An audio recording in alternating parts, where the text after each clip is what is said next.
Ana María es de Perú. Aquí tenemos a Juana Moyo. Juana, por favor.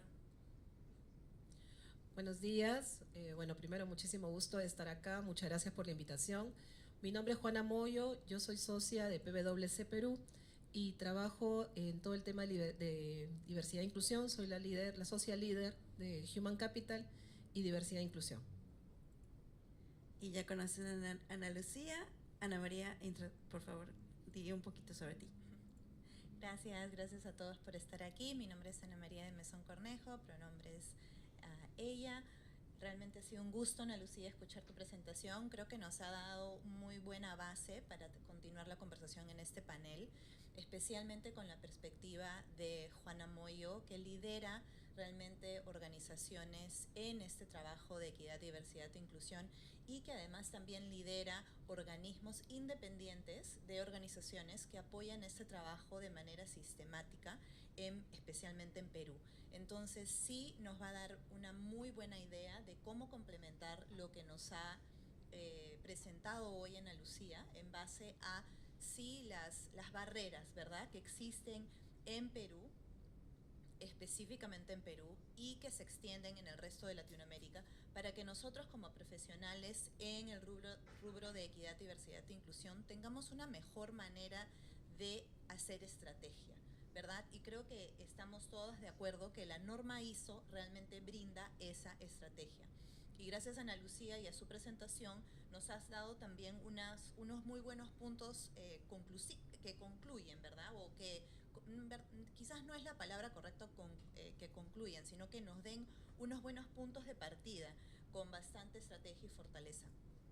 Antes de continuar, Linda nos va a dar un poquito de contexto con respecto a nuestra tendencia cultural en Latinoamérica, siendo conscientes que ni yo ni Linda realmente no somos un monolito culturalmente, ¿verdad? Somos una cultura que realmente es ya, como dice Ana Lucía, bastante diversa, solo que, como también nos ha contado Ana Lucía, hemos normalizado la discriminación. Entonces le voy a dar el micrófono a Linda y luego, Ana, nos gustaría escuchar tu perspectiva desde el lado corporativo. Muchas gracias. Lo que quería es traernos a todos en la misma idea de cuál es el contexto de raza, etnicidad en Latinoamérica. Latinoamérica, personas de descendencia latinoamericana, o lo que le llamamos hoy Latinoamérica, Abya Yala, no somos una raza, y aún sabemos que el concepto de raza es un constructo político, social, económico, pero nosotros no somos una raza, somos una etnicidad, ¿no? Que quiere decir que estamos constituidos de diferentes razas, diferentes religiones, diferentes culturas, ¿no? Entonces, algo muy importante para saber es que el racismo que existe en Latinoamérica y la discriminación que existe no es algo que aprendimos en Norteamérica, no es algo que aprendimos en Estados Unidos, en Canadá, es algo aprendido por generaciones. Desde que la colonización llegó a Abya Yala, a Latinoamérica, es que hemos aprendido un sistema de castas, donde si eres más cercano a la persona europea, a la persona blanca, tu valor en la sociedad es muy alto. Ahora, si eres más cercane a ser afrodescendiente, a ser una persona negra, a ser de pueblos originarios, una persona indígena, estás en la parte de abajo de la sociedad. Esto, como he mencionado, no es algo que aprendemos porque nos han discriminado en Norteamérica, en Estados Unidos o Canadá, es algo que se ha vuelto de manera parte de la cultura. Y eso es lo que queremos destruir ahora. Queremos movernos hacia la inclusión y hacia la valoración de todas nuestras identidades dentro de Latinoamérica. Gracias. Muchas gracias, Linda. Y doctora Caterí Hernández ha escrito un libro muy importante titulado Inocencia Racial. Les recomendamos a todos, por favor, comprar ese libro, leerlo, porque justamente habla de que es una excusa la que usamos en Latinoamérica de hablar de clase. Esto no es clasismo, es racismo sistemático que está unido a otros sistemas opresivos. Entonces, muchas gracias, Linda, por este contexto. Juana, otra vez quisiera llevar la conversación a ti, enfocarte como líder en organizaciones, en lo que estás haciendo en el trabajo, especialmente en Perú, con respecto a equidad, diversidad e inclusión, y cómo ves la norma ISO, y cómo ves que esta norma se aplica en las organizaciones y mundo corporativo. Bueno, gracias por la pregunta. Para poder contestar esa pregunta, una de las cosas que quiero comentarles y quiero compartir con todos ustedes es cómo empecé yo en este tema de diversidad. Y como decía Linda, nosotros en Latinoamérica hemos aprendido a manejarnos de una manera y ahora tenemos que desaprender para volver a aprender.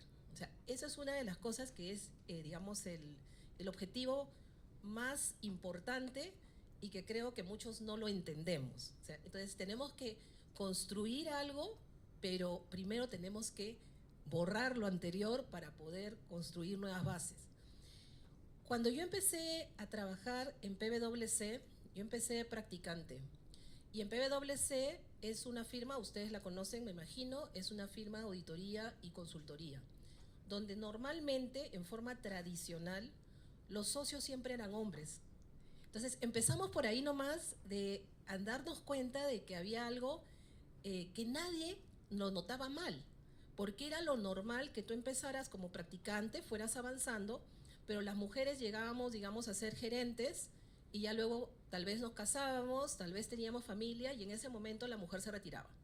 ¿Por qué? Porque era obvio, y lo digo entre comillas, era obvio que te tenías que ir porque tenías que atender tu familia, ya tenías otras responsabilidades. Entonces, y en Perú, y creo que en muchos países de Sudamérica, sobre todo Sudamérica, se manejaba de esa manera. Entonces, yo entré a trabajar, yo sabía que tenía línea de carrera. Como persona, como mujer, nunca me puse a pensar quiero ser socia o no quiero ser socia. Yo solamente quería crecer, quería avanzar. Y avancé por muchos años, hasta que llegué al puesto de director. Cosa también rara, porque habían pocas directoras, pero yo era directora. Y para que a mí me ascendieran a socia, tuvo que pasar que, bueno, la primera socia mujer en Perú fue Nancy Young, una socia nuestra que ascendió en el año 2005. Perú este año, PwC, cumple 100 años en el Perú, ¿ya? Y nuestra primera socia mujer fue socia en el año 2005. Yo fui la segunda socia mujer en el año 2012. Imagínense, después de 7 años, ¿ya? Y eso se dio básicamente porque un socio hombre me sponsorió porque me dijo, me entrevistó y me decía, oye, pero si tú haces tanta cosa, ¿por qué no eres socia? Entonces yo le digo, pero bueno, yo no lo sé, o sea, díganmelo ustedes a mí. Y así fue donde él empezó a ver mi trabajo. Me acuerdo que él me entrevistó en abril del 2011 y en diciembre me propuso y en enero yo era socia. Y ahí fue donde yo también decía, pero ¿por qué somos solo 2? ¿Ya? Y en una mesa de socios que éramos en ese tiempo, seríamos pues unos 16 o 20 socios, éramos solo 2 mujeres. ¿Ya? Eso fue lo que a mí me marcó. Y eso fue lo que a mí me hizo pensar, dije, ¿por qué no puedo ayudar a que puedan avanzar más? Y como decía Ana Lucía en su presentación, siempre se pensaba en ese tiempo, estamos hablando unos años atrás, empezamos todas las empresas peruanas por el tema de mujer, por el tema de género. Entonces, cuando llegamos al 2016, y me acuerdo claro los años, en el 2016 ya éramos 6 mujeres. Ahí fue donde yo dije, no, o sea, no podemos ir tan lento. Y el socio principal, y ahí entra otro punto importante que les quiero comentar, que lo comentaba ahora hace un ratito con el cónsul, que muchas gracias, cónsul de Perú, que está acá presente en esta reunión. Le comentaba y le decía, mucho hace la participación genuina del liderazgo de la empresa. O sea, el socio principal fue al que yo le dije, oye, no me parece que seamos tan pocas mujeres, y él fue el que me dice, mira, Juanita, hagamos algo por esto. Y ahí fue donde yo empecé a trabajar. Y como les decía, yo en algún momento conversaba con mis compañeras y les decía, al comienzo cuando yo inicié esto en el año 2016 en PwC Perú, todos lo tomaban como que era el proyecto de Juanita. así como hablaban ayer del proyecto de recursos humanos, ¿no? O sea, a veces se piensa que eso es todo un tema de recursos humanos nada más. En ese momento en PwC Perú, esto era el proyecto de Juanita. Entonces, y así lo bautizaron, ¿no? Muchas personas me decían eso. Pero creo que hay un tema importante. Uno es la perseverancia, dos es el liderazgo que te apoye. Tienes que trabajar porque las personas tienen miedo a cambios. O sea, hay siempre una reacción de reacio al cambio, ¿no? O sea, uno quiere seguir como que en su zona de confort. Y este tema de diversidad, como decía Ana Lucía, no es solamente una moda, no es solamente género. Ya en el tiempo las empresas peruanas, por lo menos, como decía Linda, yo estoy en varios comités. En este momento estoy trabajando en AmCham, trabajo con la Cámara de Comercio de Canadá, trabajo con APERU, trabajo con varias instituciones peruanas que están queriendo hacer algo al respecto y son empresas comprometidas. Y esto ya no es un tema simplemente de un grupo pequeño, sino ya entra un tema cuando ya estamos hablando de la sostenibilidad de la empresa. Y creo que por ahí es por donde nosotros tenemos que darle foco a esto, o sea, convertirlo en una estrategia. Ahora en PwC Perú tenemos el 34% de nuestros socios son mujeres. Tenemos a muchas gerentes, muchas directoras, tenemos una representación importante. Hemos ganado este año una nominación en Great Place to Work para mujeres. Hemos ganado la nominación Great Place to Work Diversidad e Inclusión.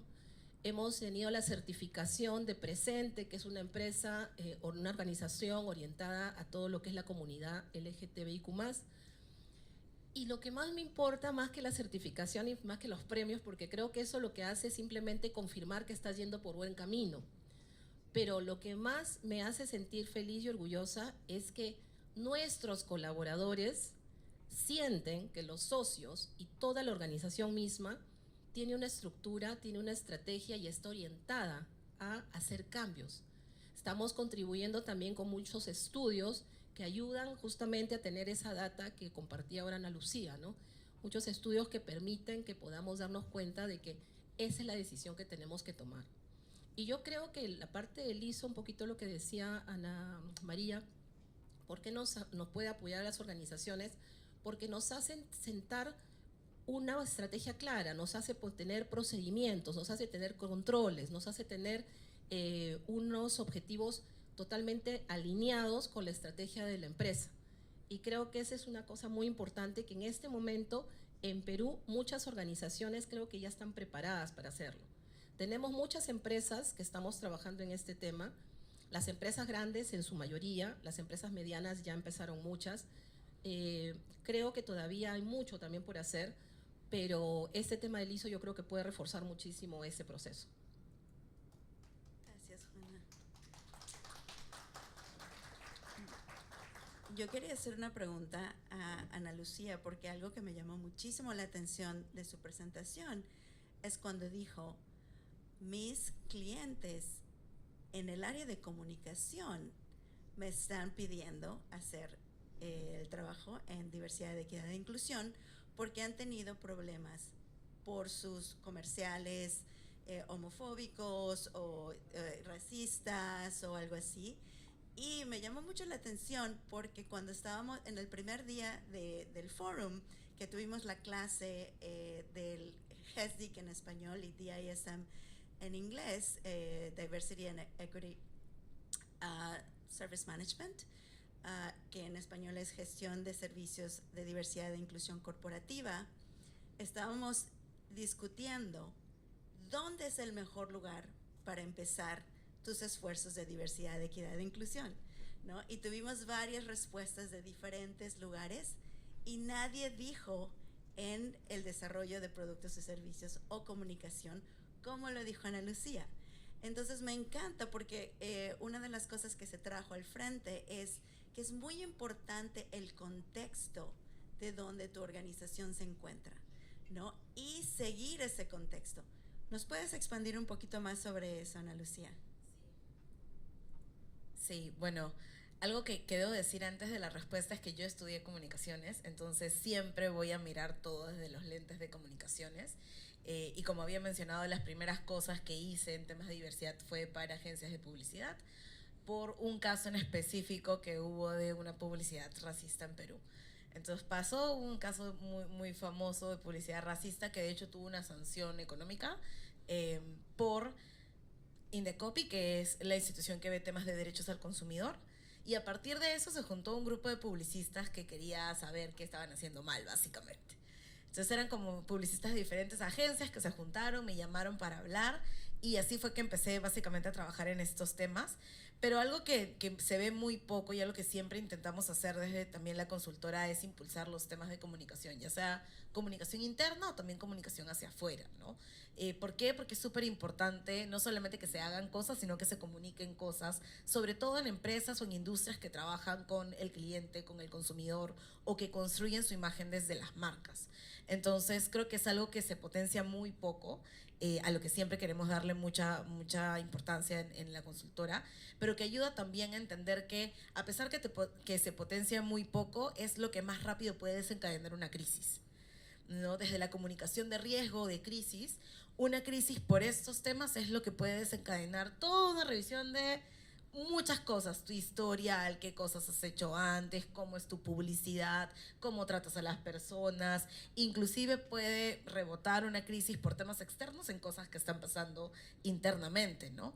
Entonces, a pesar de que no se ve mucho, creo que es lo que más rápido puede hacer que la gente empiece a mirar o a tacharte como una empresa no inclusiva, ¿no? A mí me ha pasado que hay empresas en las que yo simplemente no compro, ¿no? ¿Por qué? Porque no son inclusivas y no voy a comprar ahí. Así tengan las mejores ofertas para, no sé, los juguetes de mis sobrinas. No compro ahí. Y pasa también con otras personas, ¿no? Que dicen, en esta marca no compro, a ellos no les compro porque no son inclusivos, a ellos no les compro porque son racistas. Hace unos años también, casi que terminando la pandemia, hubo un caso de una tienda que vende, digamos, juguetes y útiles que discriminó a una mujer afrodescendiente, y llamaron a la policía, se llevaron a la mujer a la comisaría, la revisaron, hubo un trato terrible obviamente de la policía también hacia ella, porque le acusaron de haberse robado algo en la tienda, ¿no? Ese tema, que es un tema también de cómo capacitas a la persona que atiende a los clientes, desencadenó toda una crisis reputacional bastante compleja que creo que todavía está en temas de derecho del consumidor ahora.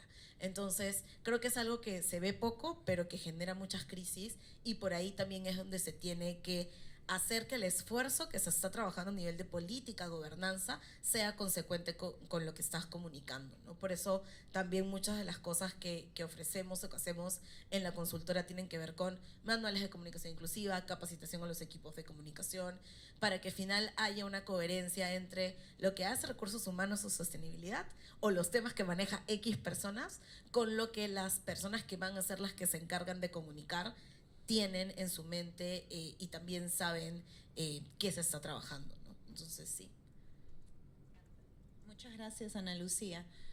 Ana Lucía es la guagua del grupo, la bebé del grupo, pero también es la representante de una generación mucho más joven, ¿verdad? Y lo que tenemos que realmente tener en consideración es que ese es el mercado. Los consumidores tienen el poder de cambiar las cosas para las organizaciones. Si las organizaciones se quedan atrás porque no les gusta hablar del racismo, porque no les gusta hablar de temas de la comunidad de LGBTQA+, porque no les gusta hablar de la disparidad de género, un poco que ya no importa, porque los consumidores van a liderar qué es lo que se compra, qué es lo que no se compra. En Perú, en todos los países, como dice Ana Lucía, la diversidad es una realidad.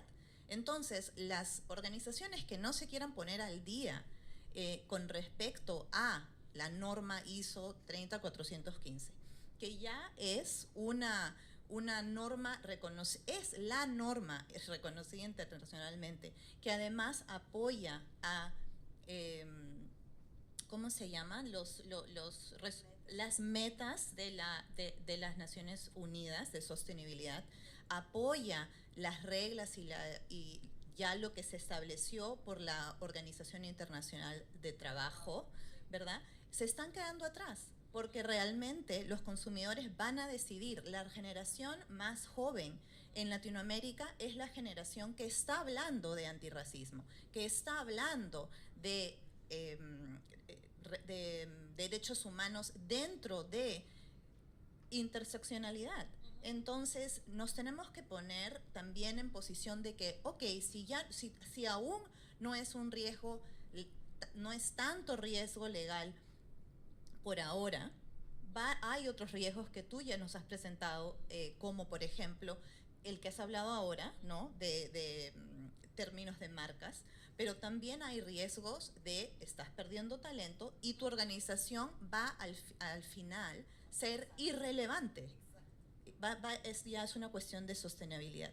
Y Juana, por favor, añade a estos puntos, y también me gustaría hablar de cómo la norma ISO, realmente fortalece los esfuerzos de equidad de género con un lente interseccional, como Ana Lucía nos ha ya explicado.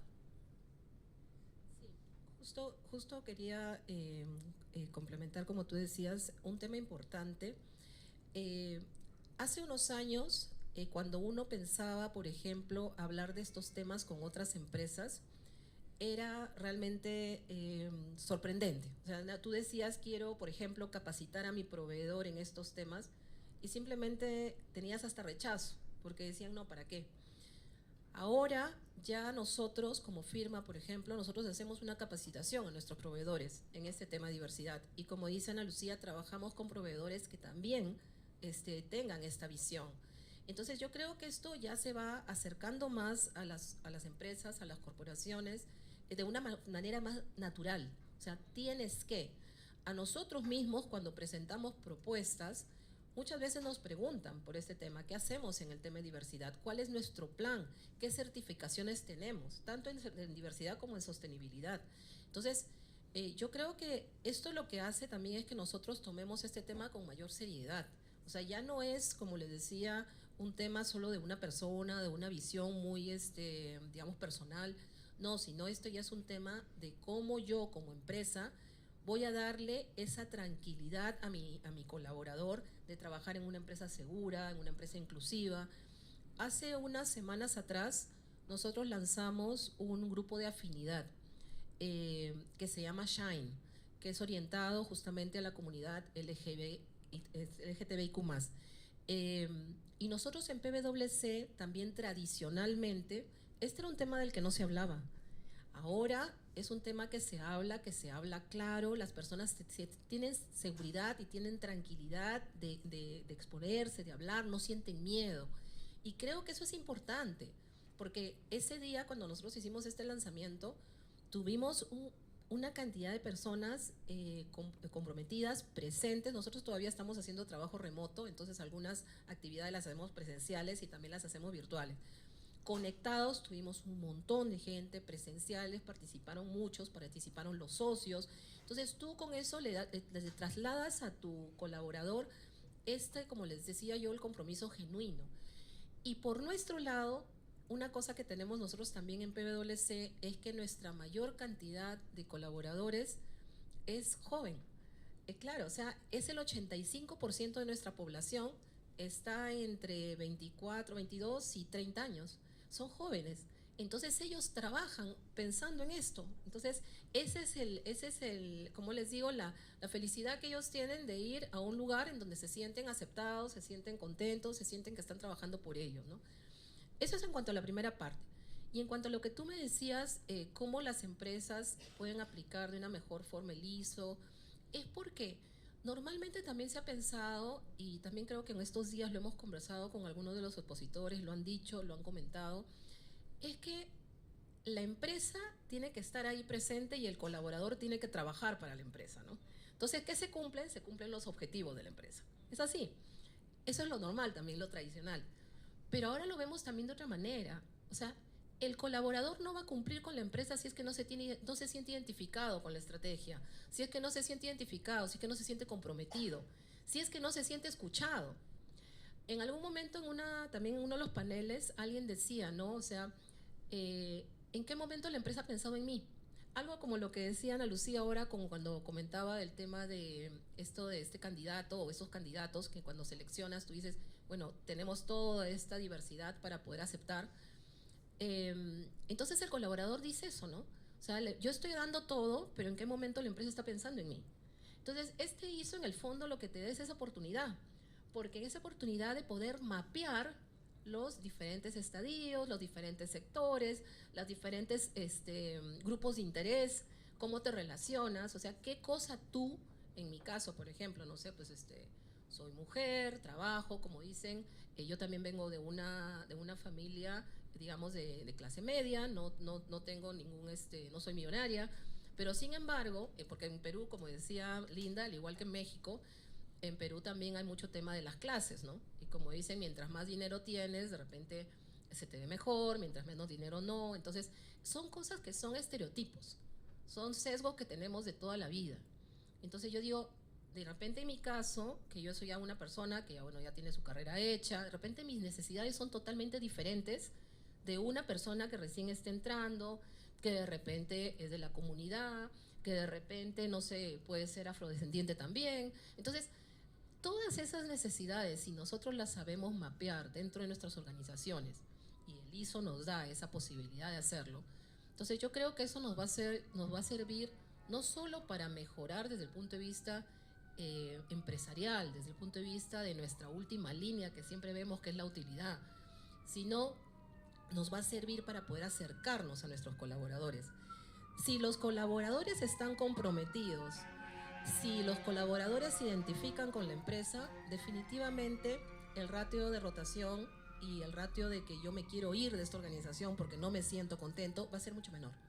Porque te sientes contento, te sientes bien. Al contrario, vas a estar mucho más ligado a esa organización.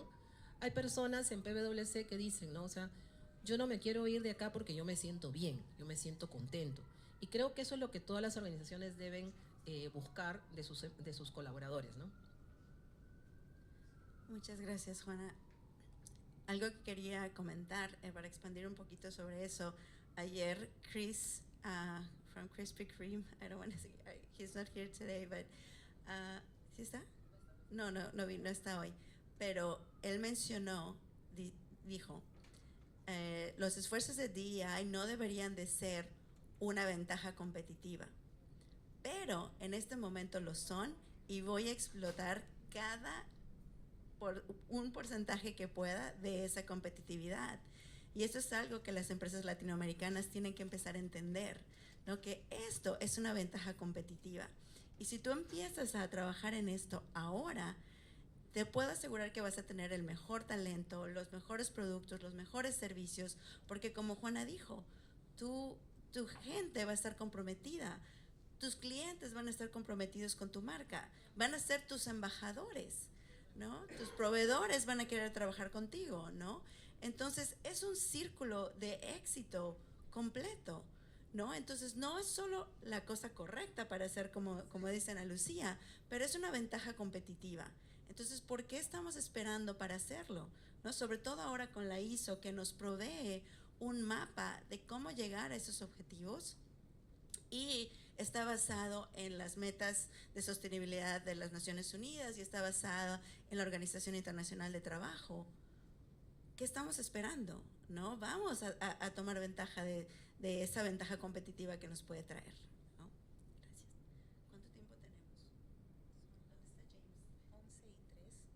El evento es a las 11. ¿Tú tienes la clase o ya no? ¿Tú ya no tienes la clase? Ok. Estábamos organizando un poco porque Ana Lucía, además de estar presente en el panel con nosotras, también es profesora y estábamos manteniendo también horario para la clase. Ok, entonces todavía tenemos tiempo. Sí, claro.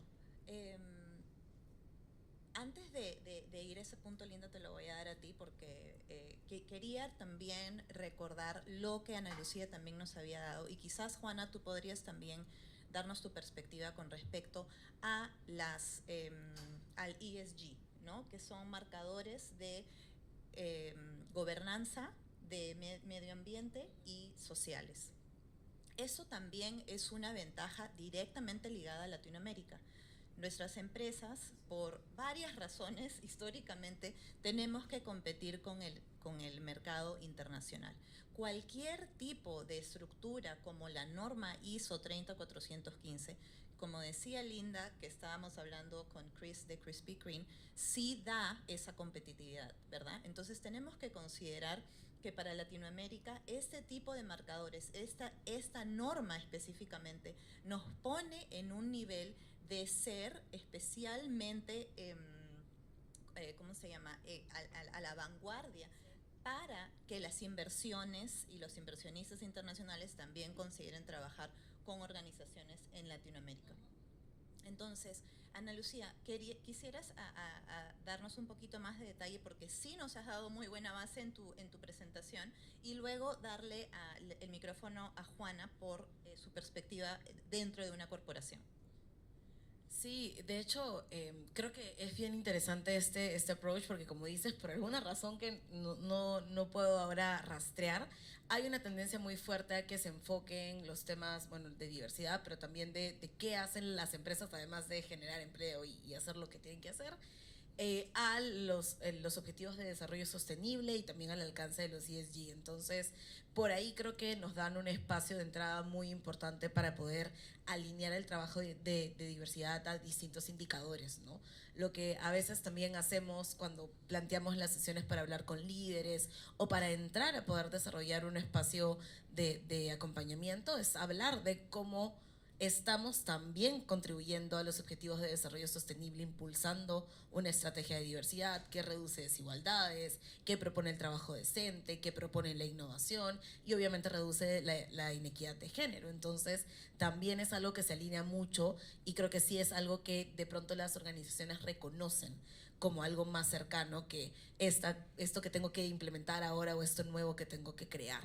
Y otra cosa también que es algo que podemos alinear desde el ISO es alinear lo social también al espacio de gobernanza, porque lo que buscamos también con estandarizar o sentar las bases de la gestión de diversidad es que la gobernanza, toda la parte de gobernanza corporativa también esté impregnada de una política o una mirada de diversidad. Entonces creo que nos ayuda bastante poder tener este approach, este enfoque a estos temas desde los ESG y desde los Objetivos de Desarrollo Sostenible.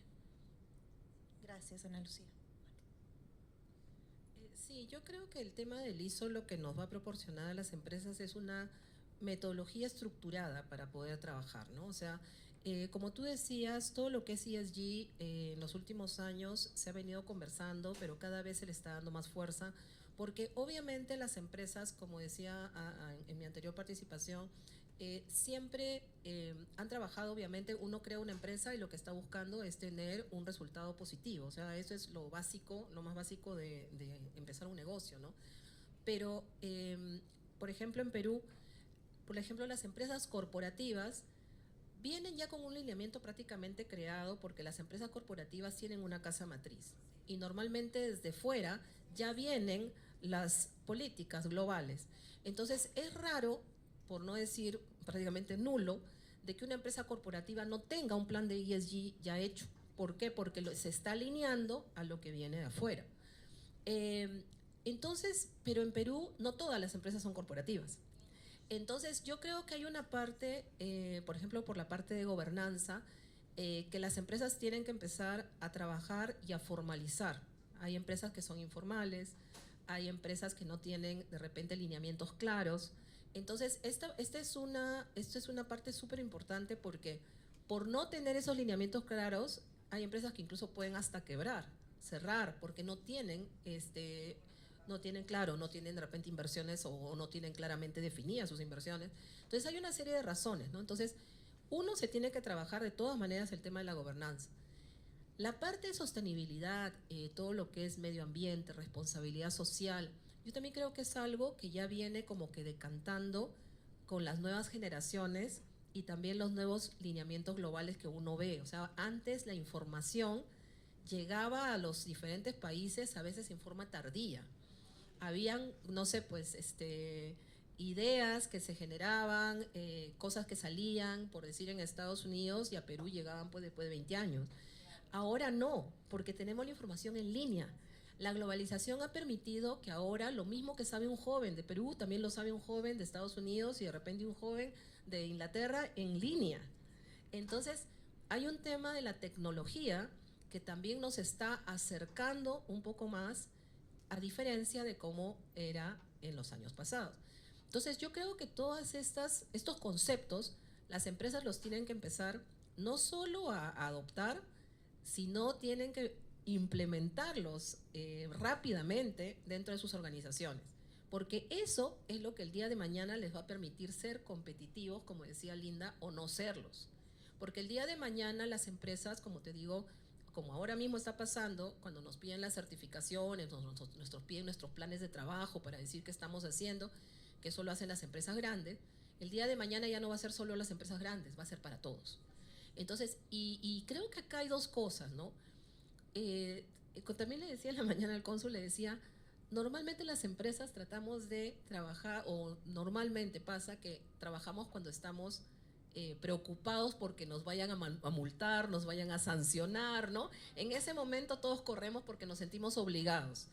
Yo creo que esta es la oportunidad no de correr por obligación, sino de correr porque te das cuenta de que esto es el camino correcto, como te digo, y lo que te va a permitir el día de mañana ser una empresa, como te digo, competitiva y una empresa realmente que va de acuerdo a un propósito, ¿no? Gracias, Juana. Gracias, Ana Lucía. Otra cosa que las conversaciones que ustedes están trayendo aquí al panel también nos hace reflexionar es el riesgo que ya existe en diferentes gobiernos de Latinoamérica que ponen leyes que van directamente en contra de los derechos humanos, ¿no? Tenemos un muy lamentable ejemplo en Perú, con una legislación que ha pasado hace muy poco, ¿no? Que pone a las personas específicamente trans, ¿no? Y las personas de la comunidad LGBTQ como personas con, perdón, exacto, como personas con discapacidad mental. Entonces, este tipo de legislación que están pasando nuestros gobiernos no solamente ponen al riesgo específicamente a personas de la comunidad LGBTQ y de la comunidad con discapacidad, sino también ponen en riesgo a las corporaciones que ejercen trabajo en Perú. ¿Por qué? Porque realmente estamos yendo en contra de los derechos humanos establecidos internacionalmente, que además muchas empresas que trabajan en Perú con sede internacional tienen que adherirse.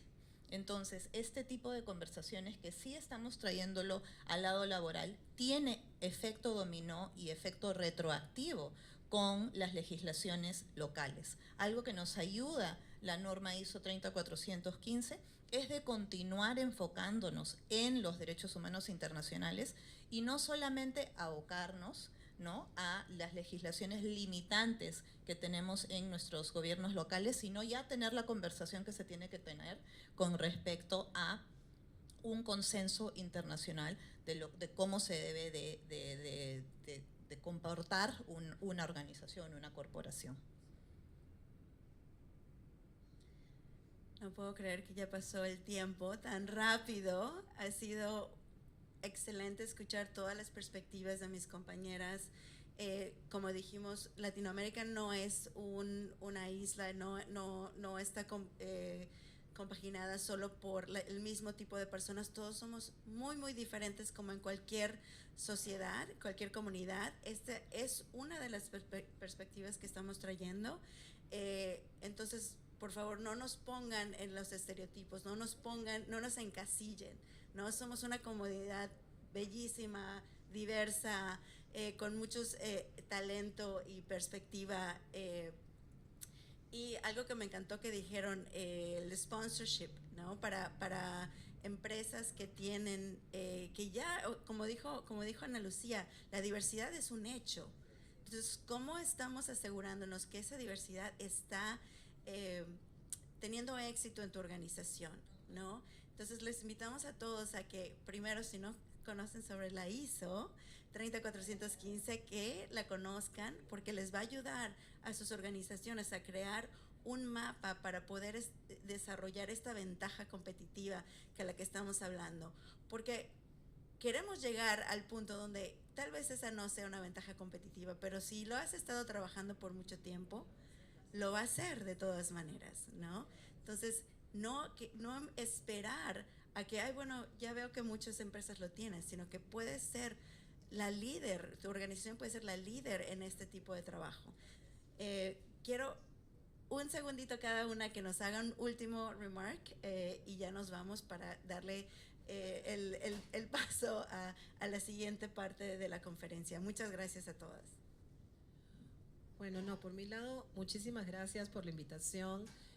Creo que lo más importante o el mensaje que quisiera dejarles es que